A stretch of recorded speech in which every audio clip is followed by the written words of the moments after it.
중동 국가 예멘 내 이슬람 무장 조직 후티 반군의 행보는 갈수록 심각성을 더하고 있었습니다. 선박 납치는 물론이고 미사일 위협까지 감행하면서 세상 무서운 줄 모르고 더욱 흉포해지고 있었습니다. 그러나 거침없이 날뛰던 이 조직도 한국에게는 만큼은 다른 모습을 보였다고 하는데요. 어떤 상황이 펼쳐지고 있는지 확인해 보겠습니다. 한국의 미사일 테스트에도 반응하지 못하면서 애써 이를 무시하는 등 한국 심기를 거스르지 않기 위해 노력했다고 하죠. 그만큼 한국 해군의 존재감이 크기 때문에 이런 반응을 보이고 있었습니다. 미국조차 우습게 여기며 세계를 위협한 후티가 한국에게는 만큼은 왜 다른 모습을 보이고 있는지 그 이유가 궁금해집니다. 이는 우선 얼마 전 홍해, 해상에서 실시한 현무삼시의 성공적인 훈련을 보더라도 알 수 있습니다. 허공을 가르는 미사일이 타깃 지점을 정확히 타격함과 동시에 강한 물보라가 일어나며 큰 충격을 주었습니다. 이를 지켜보던 승조원들도 환호성을 내지를 수밖에 없었습니다. 연달아 쏘아 올린 미사일은 빠짐없이 타깃을 정확하게 관통했기 때문이었습니다. 청해부대 왕건함에서 쏘아 올린 현무 미사일은 잡음 없이 목표물을 타격했는데요.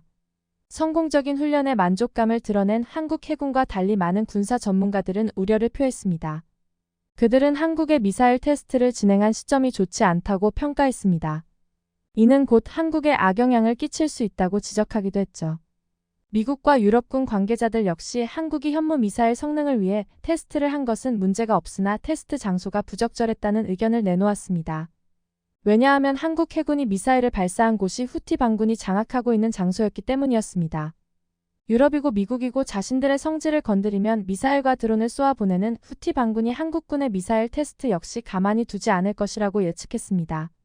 가뜩이나 이스라엘의 공격에 민감한 후티 반군이 한국의 이번 미사일 발사 실험을 그냥 넘기지 않고 보복에 나설 것이라고 분석했습니다. 하루빨리 청해부대를 향해 가해질 위협 사격에 대비를 해야 한다고 우려를 표하기도 했습니다. 그러나 한국은 이러한 우려에 동의하지 않았습니다. 놀랍게도 후티 반군 역시 한국군의 미사일 발사에 별 반응을 보이지 않으며 청해부대를 위협하려는 행동도 보이지 않았죠. 후티 반군은 이스라엘에 대해 분노하는 성명을 내면서도 한국의 미사일 테스트와 관련해 어떠한 언급도 하지 않고 오히려 한국과 관련되지 않으려는 모습을 보였습니다. 마치 한국을 두려워하는 듯 청해부대가 위치한 해변 근처에 후티가 보유한 해군 병력을 보내지도 않는 등 무반응에 가까운 모습을 보여주었죠.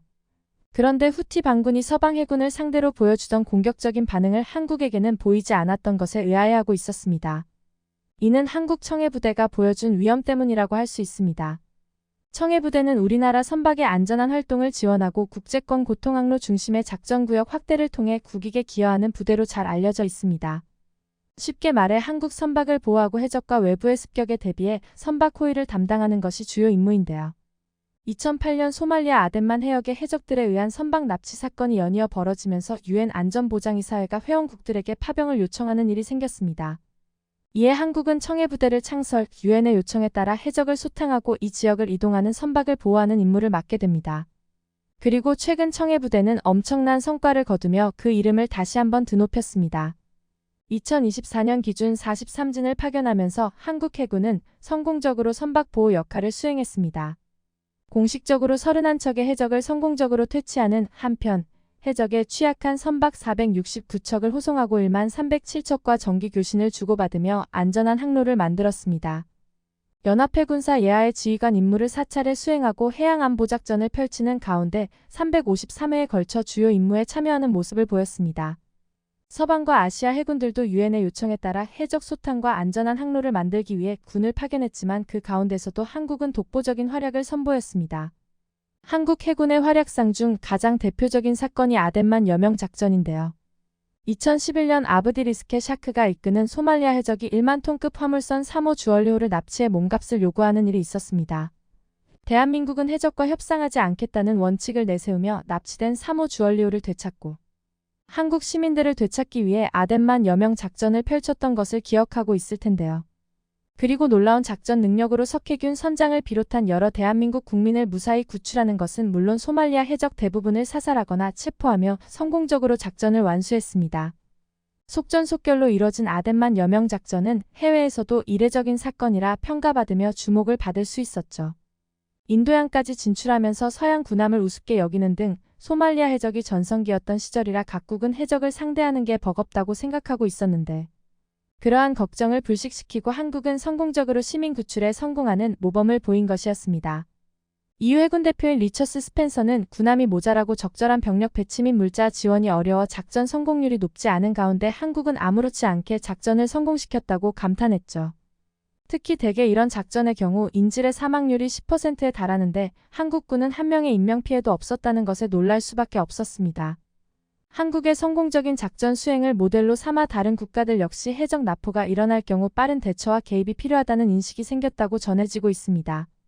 실패를 생각하며 머뭇거리기보다 일단 빠르게 움직여 성공 확률을 높이는 것이 더 중요하다는 전략적 전환이 일어난 것이죠. 한국이 아니었다면 상상도 할 수 없었던 일이었습니다. 소말리아 해적들도 한국의 작전 능력에 큰 충격을 받아 한국군이 개입한다는 소리만 들어도 인질을 버리고 도망가고 있다는 소식은 익히 전해진 이야기입니다. 그만큼 한국의 활약이 소말리아 해적들은 물론이고 서방 해적 퇴치부대에 영향을 준 것이죠. 이후 청해부대는 소말리아 일대를 공포에 떨게 만든 최강의 부대로 널리 이름을 알릴 수 있었습니다. 아덴만 여명 작전 외에도 한국 청해부대가 덴마크 국적 상선을 보호한 일도 화제가 되었는데요. 해적선에 쫓기고 있는 퓨마 선박의 도움 요청을 받은 청해부대가 급하게 해적들을 추격했습니다. 링스 헬기를 급하해 해적선에 경고 사격을 보내는 등 해적이 상선에 오르지 못하게 견제하면서 무섭도록 빠르게 그들을 추격했었는데요. 처음에는 해적들이 반격을 하기 위해 무기를 준비하는 등 방해하는 이들을 배제하기 위해 전력을 쏟을 준비를 했다고 합니다. 그러나 자신들이 보고 있는 부대가 청해부대인 것을 알고 난 뒤 이들 해적 부대는 덴마크 상선을 쫓는 것을 포기하고 도망쳤다는 것은 유명한 일화입니다. 소말리아 해적이 쇠퇴하고 이 일대의 해적이 점점 세력을 잃고 해체된 주요 원인으로 청해부대의 존재를 언급할 정도로 소말리아 해전사에서 한국은 중요한 역할을 하고 있습니다. 예멘의 후티 반군 역시 이러한 사실들을 잘 알고 있었습니다. 홍해를 중심으로 활동하고 있는 이들 후티 반군 역시 소말리아 해적들과 깊은 연관을 맺으며 서로 상부상조하는 관계였습니다. 소말리아 해적들 일부가 후티 반군 쪽으로 넘어가 용병 생활을 할 정도로 밀접한 관계를 맺고 있어 청해부대의 명성 역시 후티 반군에게도 익히 잘 알려져 있었습니다. 후티 반군에 있어서도 청해부대는 결코 만만하게 볼 쉬운 상대일 수 없죠. 그렇기 때문에 후티 반군은 청해부대의 미사일 테스트를 무시하고 한국을 언급하지 않았습니다. 오히려 이스라엘에 대한 적개심을 더 드러낼 뿐이었습니다. 후티 반군의 악명이 세계를 떨게 만들 정도로 악랄한 상황인 가운데 이런 이들에게 청해부대는 두려움의 존재가 되고 있었습니다. 더욱이 이번 시험 사격에서 청해부대가 선보인 현무3C 미사일의 위력 역시 후티 반군이 입을 꾹 다물게 만들 수밖에 없었습니다. 사거리 1500km를 자랑하는 현무3C 미사일은 정밀 타격에 있어 타의 추종을 불허하는 미사일입니다. 대공 방어망을 찢을 정도로 빠른 속도에 놀라운 파괴력으로 지하 깊숙이 숨어있는 적군을 정확하게 저격할 수 있다는 것은 현무 미사일을 공포의 대상으로 만들고 있습니다. 관성항 법장치를 달고 있는 현무3C 미사일은 내장된 적외선 카메라로 촬영된 지형과 사전 입력된 지형 데이터를 비교해 위치를 확인하는 지형 영상 대조항법 체계를 갖추고 있습니다.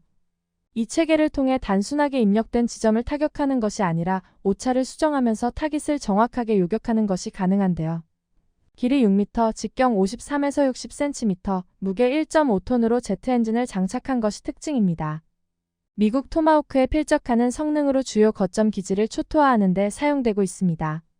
과거 미국이 토마호크 미사일을 이용해 이라크 주요 지역을 초토화한 일이 있었습니다. 단 100시간 만에 승리를 거둔 것은 토마호크 미사일 덕분이라고 말할 정도로 그 위력은 대단했습니다. 북한도 현무3C 미사일 개발 이후에 한동안 함부로 도발 및 타격 생각을 하지 못했던 것을 생각해보면 위협적인 무기라 할 수 있었죠. 이번에 청해부대 왕건함에 탑재된 현무3C 미사일이 자칫하면 후티 반군이 위치한 예멘 지역에 떨어질 수 있기 때문에 이를 두려워한 후티 반군이 한국을 자극하지 않은 것이었습니다. 이 밖에도 현무3C 미사일만이 아니라 현무3D 미사일도 테스트에 사용되었다고 전해지고 있습니다. D형 미사일은 C형보다 사거리가 더 길고 파괴력도 상당한 모델입니다. D형의 경우 C형보다 2배 긴 3000km의 사거리를 자랑하고 있으며 탄두 중량 역시 500kg으로 훨씬 강력한 파괴력을 자랑하고 있습니다. 만약 3D 미사일까지 이번에 같이 발사되었다면 후티 반군 입장에서는 더욱 두려움을 가질 수밖에 없었을 텐데요. 이스라엘이 보복 공격을 감행하고 한국이 후티 반군 뒤에서 후티 주요 시설을 타격하면 아무리 게릴라 부대를 통해 점조직으로 운영된다 하더라도 괴멸적인 타격을 입을 수밖에 없습니다. 한국의 현무 미사일만으로도 예멘전 지역이 불바다가 될 수 있다는 것을 알고 있기 때문입니다. 계속된 도발과 공격으로 미국은 물론이고 서방 세계와 이스라엘을 위협하는 후티 반군 세력의 위협적인 한국 해군의 상황 전해드렸습니다. 대한민국 해군의 위상을 드높이고 있는 청해부대의 활약상 계속해서 응원하는 바입니다. 영상을 끝까지 시청해주셔서 감사합니다.